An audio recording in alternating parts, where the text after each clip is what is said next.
नमस्कार विद्यार्थी मित्रांनो, स्वागत आहे तुमच्या आपल्या मॅथ्स मॅजिक वर्ल्ड या युट्यूब चॅनलवरती. विद्यार्थी मित्रांनो, आपण अपूर्णांक हा टॉपिक पाहत आहोत आणि आजचा जो व्हिडिओ आहे हा आहे अपूर्णांकाचे रूपांतर यावरती आधारित. यामध्ये जे आतापर्यंत आपण अपूर्णांकाचे प्रकार बघितले तर त्यामध्येच काही अपूर्णांक हे रूपांतरित करता येतात. म्हणजे एका अपूर्णांकामधून दुसऱ्या अपूर्णांकामध्ये त्याचं रूपांतर करता येतं. तर असे जे काही अपूर्णांक आहे तर त्याचे रूपांतर आज आपण इथे घेणार आहोत. तर सुरुवातीला व्यवहारी अपूर्णांक हा दशांश अपूर्णांकात कशा पद्धतीने रूपांतरित होतो हे आपण सुरुवातीला पाहूया. ठीक आहे. मग यासाठी आपण 4 एक्झाम्पल घेतलेले आहेत. आता पहिला एक्झाम्पल बघा, 65/4. तसा हा जर विचारलास आपण, हे सर्व व्यवहारी अपूर्णांक आहे. व्यवहारी अपूर्णांक हे अंश आणि छेदाच्या स्वरूपात लिहिले जातात. ठीक आहे. आणि व्यवहारी अपूर्णांकाचे बरेचसे प्रकार पडतात. मग त्याच्याशी काही आपलं एवढं हे नाही, ते फक्त आपल्याला बघायचे की व्यवहारी अपूर्णांक दशांश अपूर्णांकामध्ये कशा पद्धतीने रूपांतरित करता येईल. मग याच्यामध्ये हे 2 एक्झाम्पल मी अंशाधिकचे घेतले. पहिला आणि दुसरा हे अंशाधिक अपूर्णांक आहे आणि तिसरा आणि चौथा जे एक्झाम्पल आहे हे छेदाधिक अपूर्णांक, कारण यांचे छेद मोठे अंशापेक्षा आणि यांचे अंश हे छेदापेक्षा मोठे. ठीक आहे. याने काही फारसा फरक पडत नाही, पण पहा इथे कसं होत आहे. आता इथे 65/4 आहे. तर ज्यावेळेस तुम्हाला एखादा व्यवहारी अपूर्णांक दिलेला असेल आणि त्याला दशांश अपूर्णांकामध्ये कन्वर्ट करायचे तर त्याचा सरळ सरळ तुम्हाला भागाकारच करावा लागेल, दुसरं काही करायचं नाही. आता इथे भागाकार कसा करणार, इथे 65ला 4 ने भागायचं, तर इथे आपण भागाकार करूया 65 आणि 4. ठीक आहे. 4 1 4, खाली 2 राहतील आणि नंतर 5 येणार, 25. बरोबर आहे. मग 4 × 2 = 24 मिळतात आपल्याला. बरोबर आहे. तर जेमतेम सगळ्यांना भागाकार येतोच. भागाकार येत नसेल तर भागाकार कसा करायचा त्याच्यावरती सुद्धा आपण व्हिडिओ बनवलेला आहे. वेगळ्या प्लेलिस्ट मध्ये तुम्हाला तो मिळून जाईल. ठीक आहे. तर इथे बघा 5 मधून 4 गेले, इथे 1 राहील आणि 2 मधून 2 गेला 0. आता इथे सर्व अंक संपलेले. ज्यावेळेस अंक संपून जातात त्याच वेळेस आपण इथे पॉइंट घेतो आणि नंतर इथे एक 0 देत असतो. बरोबर आहे. तर मग बघा इथे 4 दुनी 8 होतात, 2 घेणार, इथे 8. 10 मधून 8 गेले, परत इथे आता 2 राहतील. मग आता परत इथे 0 घ्यायचा, पण या शून्याच्या बद्दल इथे आपण पॉइंट वगैरे किंवा 0 काही देणार नाही. हा 0 आपण असंच घेऊ शकतो. ठीक आहे. हा घेतला आपण. आता 4च्या पाड्यात 20 येतात, 4 × 5 = 20. तरी ते एकंदरीत आपली बाकी काय झाले ते 0 म्हणजे इथे आपलं भागाकार पूर्णतः स्टॉप झालेला आहे. मग उत्तर काय आलं 16.25. तर हे झालं दशांश अपूर्णांकामध्ये रूपांतर, व्यवहारी अपूर्णांक. ठीक आहे. यानंतर दुसरं एक्झाम्पल बघा, 7/5. किती करतो 7/5, 7 आणि 5. 5 1 5, खाली किती उरणार आहे 2 उरतील. आता अंक संपले म्हणून इथे पॉइंट आणि इथे 0 आणि 5च्या पाड्यात 20 येतात, 5 × 20 म्हणजे इथे संपून जाऊ राहिले. ठीक आहे. 0 0. याचं उत्तर किती मिळालं 1.4. 7/5 हा व्यवहारी अपूर्णांक कशामध्ये कन्वर्ट झालाय दशांश अपूर्णांकामध्ये. ठीक आहे. 3 नंबरचं बघा, 3/5 आहे. किती घेतो याला आता जास्त लागणार आहे, इकडेच घेऊ आपण. ठीक आहे. इथे 3 आणि इथे 5. आता इथे बघा 3 ला 5 भागणार आहेत, म्हणजे जी संख्या भागते, जो विभाजक आहे समजा तो जरा मोठा आहे कोणापेक्षा, भाज्य संख्येपेक्षा.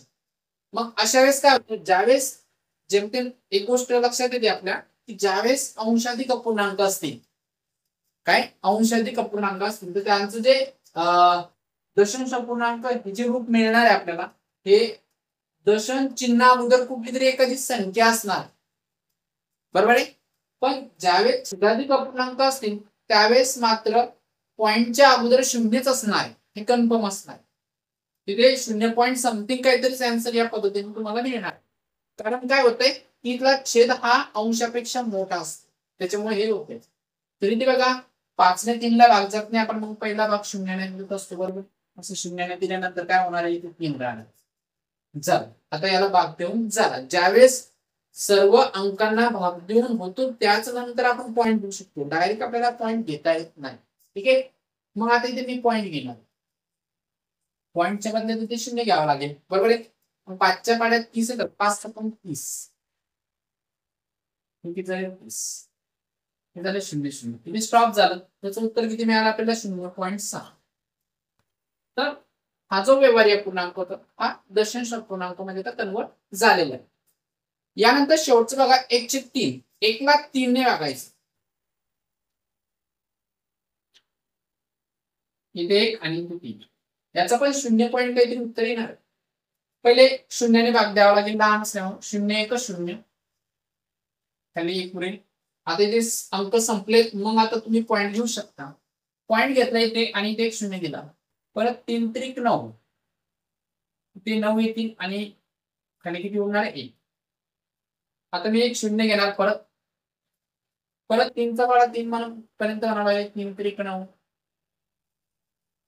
परत खाली 1 उरणार. परत मी 1 0 घेणार, परत इथे 3 त्रिक 9, परत 1 बाकी 1 राहणार.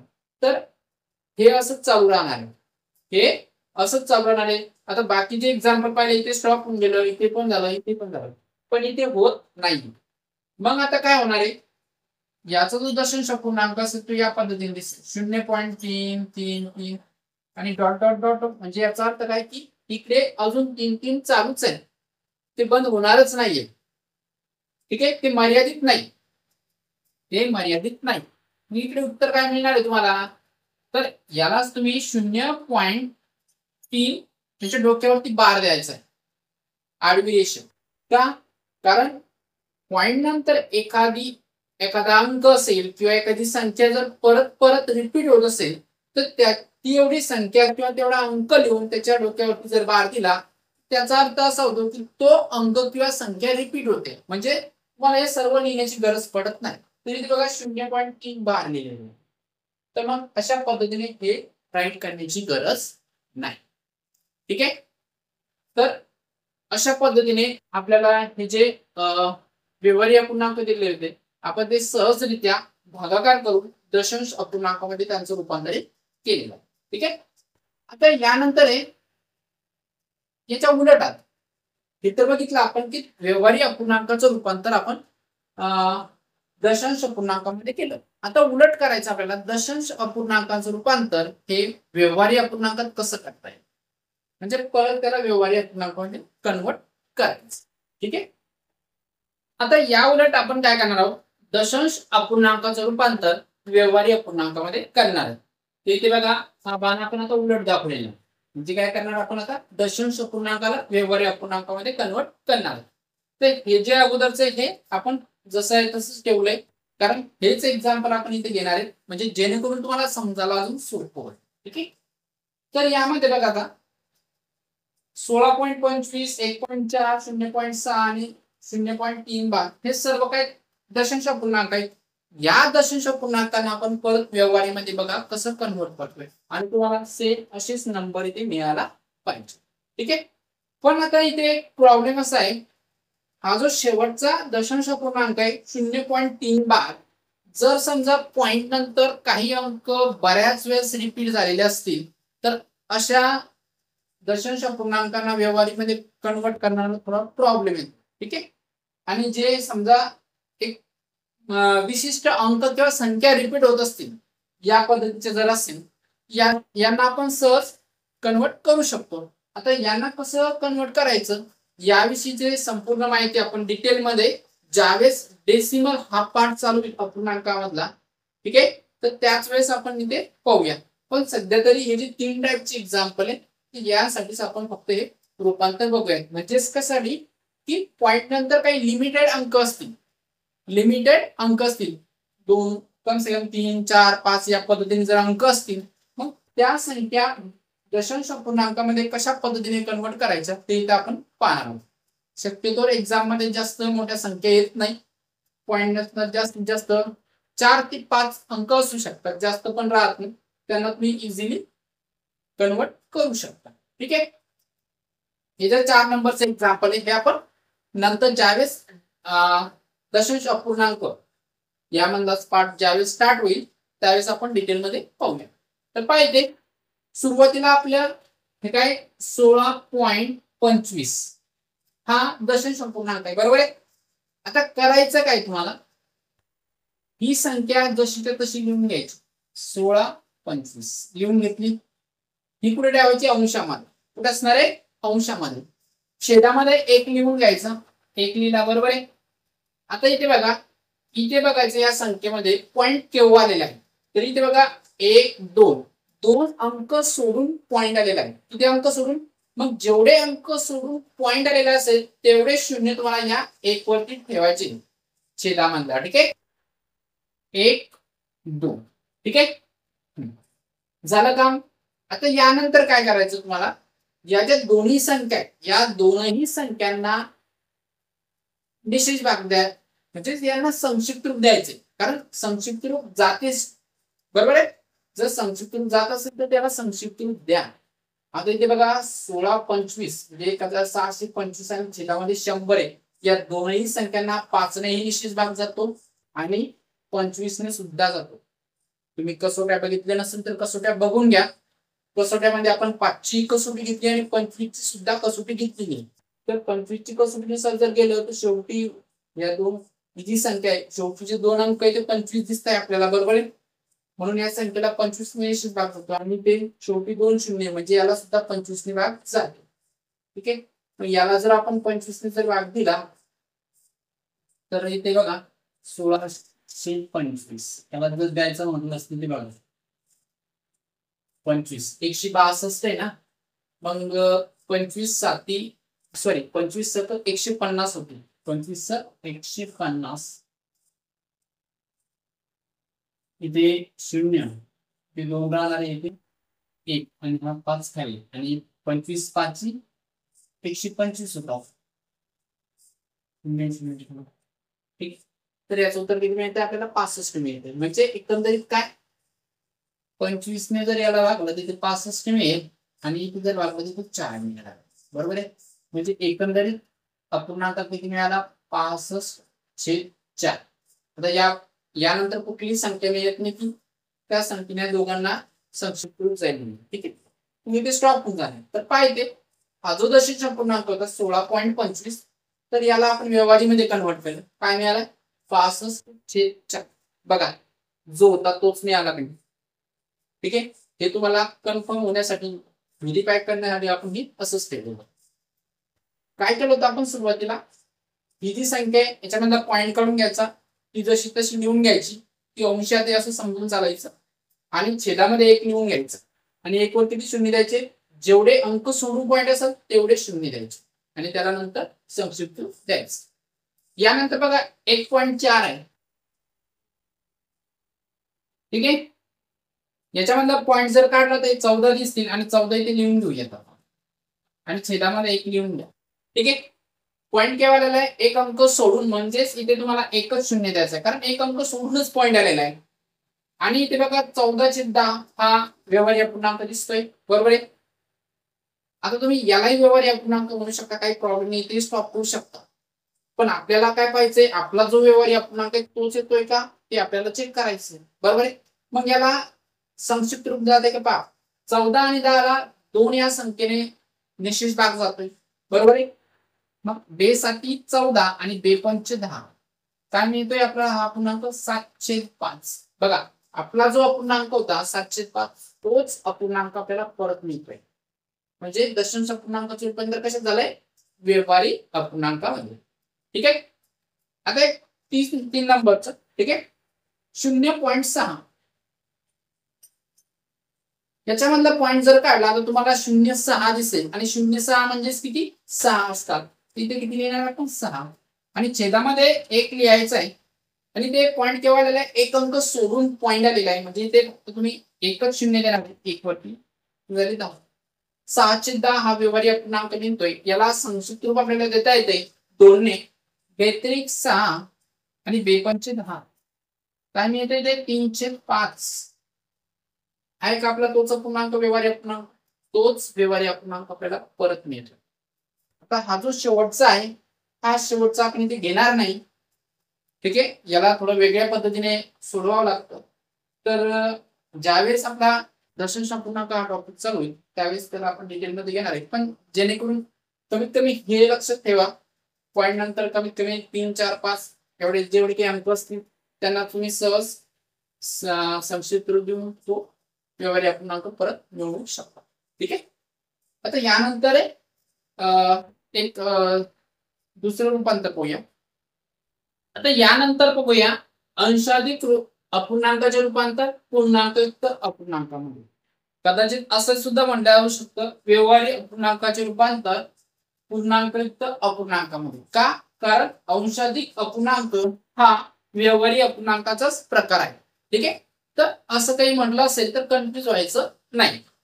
तर बघा इथे हे सर्व अंशाधिक अपूर्णांक आहे म्हणजे सगळ्यांचा अंश हा छेदापेक्षा मोठा आहे.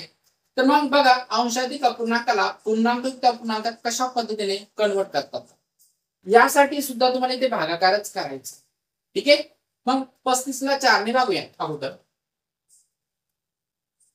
इथे 35 ला आपण आता 4 ने भागू. इथे बघा 4 8 32 येतात,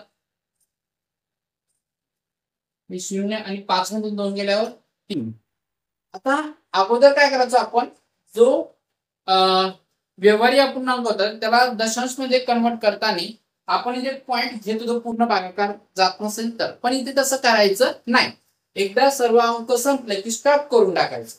ठीक आहे, फक्त इथे पाहायचं आता इथे भागाकार किती मिळाला, उत्तर मिळते हे 8, बाकी किती आहे 3 आणि 4 ने आपण भागतोय. तर यालाच आपण पूर्णांक अपूर्णांकाच्या स्वरूपात लिहित असतो. तर पाहिजे जे इथं उत्तर आलेलं आहे हा जो भागाकार आलेला आहे तो इथे लिहून घ्यायचा 8, बरोबर आहे. यानंतर अशी आडवी रेष द्यायची आणि आता अंश आणि छेद द्यायचं. तर याच्यामध्ये काय करायचं, जी काही तुमची बाकी असेल ती बाकी अंशात लिहा. बाकी किती 3 आहे, 3 आणि तुम्ही ज्या संख्येने भागताय ती संख्या छेदामध्ये लिहा. कितीने भागतोय आपण 4 ने. तर हा झाला पूर्णांक अपूर्णांक 8.34. ठीक आहे, यानंतर दुसरं एक्झाम्पल पहा 9/5.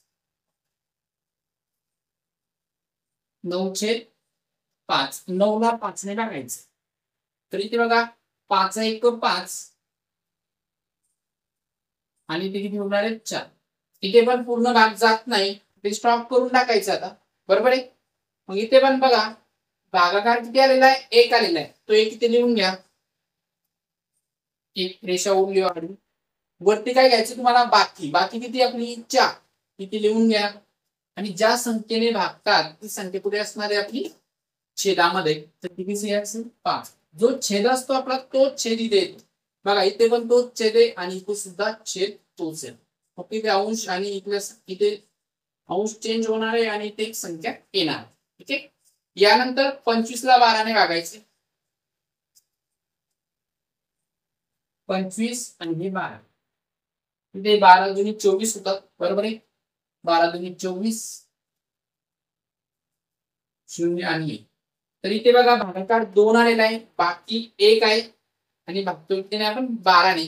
याला कसं लिहिता येईल, भागाकार किती आलाय 2, बरोबर आहे. आपली बाकी किती आहे 1 आणि कितीने भागतोय आपण 12 ने.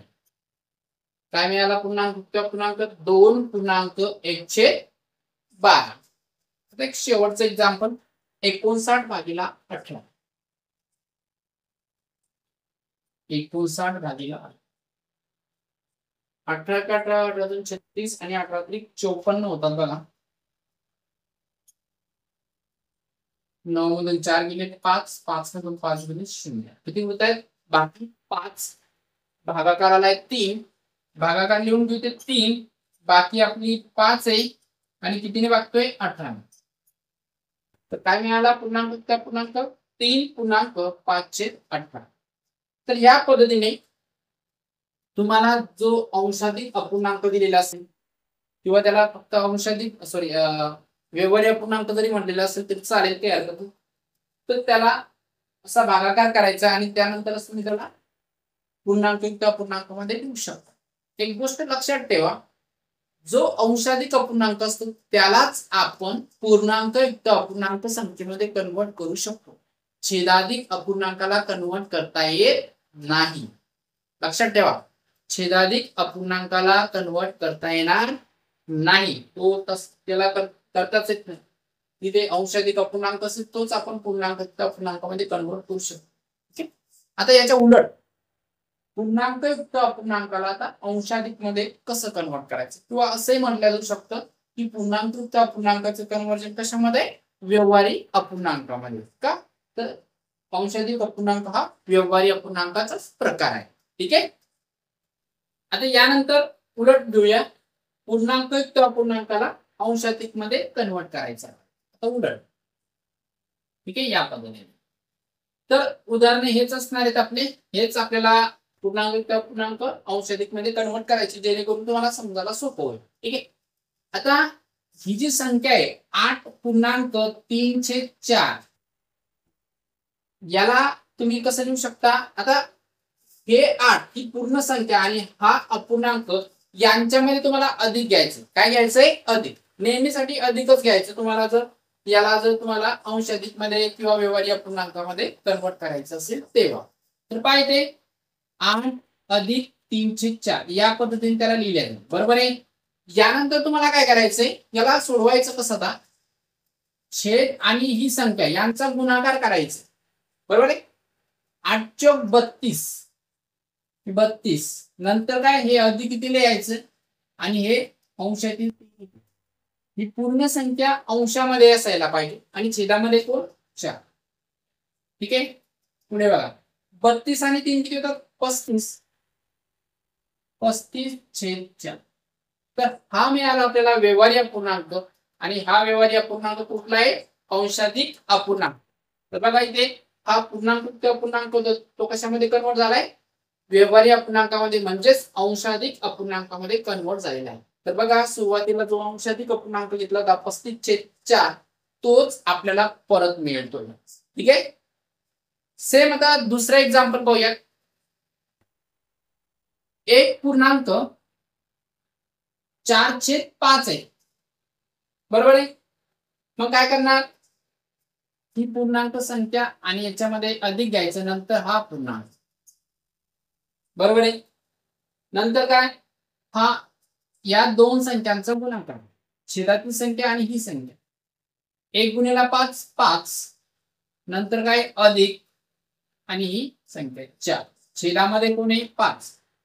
5 जशीच्या तसं, छेद बदलणार नाही तुमचा, छेद तोच ठेवायचा. 5+4 किती होणार आहे, 9. आणि छेदामध्ये किती, 5. तर हा मिळाला आपल्याला पूर्णांकयुक्त अपूर्णांक, सॉरी व्यवहारी अपूर्णांक म्हणजेच अंशाधिक अपूर्णांक. तर पाहिजे 9/5 सेम तोच आपल्याला परत मिळाला.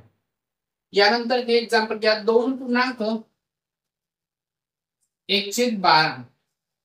काय करणार इथे, 2 लिहून घेणार आणि नंतर अधिक 1/12. बरोबर आहे. नंतर या दोघांचा गुणाकार, 12×2 = 24 होतात, अधिक 1 आणि छेदामध्ये कोण, 12.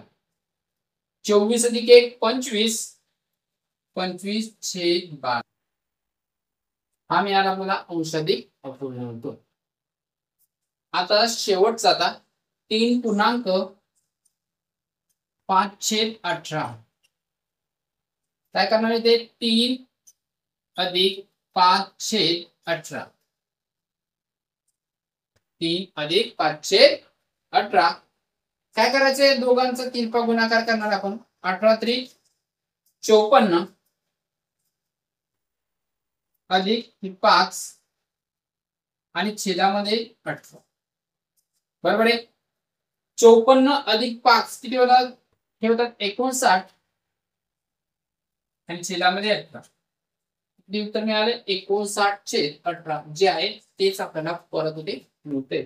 तर अशा पद्धतीने तुम्ही अंशाधिक अपूर्णांकाला पूर्णांकयुक्त अपूर्णांकामध्ये कन्वर्ट करू शकता.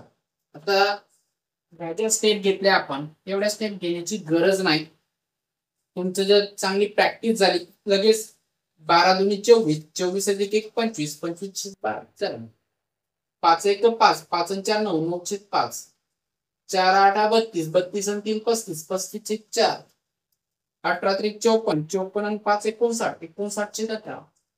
पण यासाठी प्रॅक्टिस पाहिजे. ज्यावेळेस तुमची चांगली प्रॅक्टिस होईल या सर्व गोष्टी करण्याची गरज पडणार नाही. तुम्ही सहजरित्या त्याला सोडू शकता. आता हे जे रूपांतर आपण पाहिले हे रूपांतर नेमकी पुढे वापरण्यात येईल. ज्यावेळेस आपण बेरीज वजाबाकी गुणाकार भागाकार करणार अपूर्णांकांचा त्यावेळेस याचा आपल्याला निश्चितच फायदा होणार आहे. ठीक आहे. यानंतरच्या व्हिडिओमध्ये आपण अपूर्णांकाचा लहान मोठेपणा पाहणार.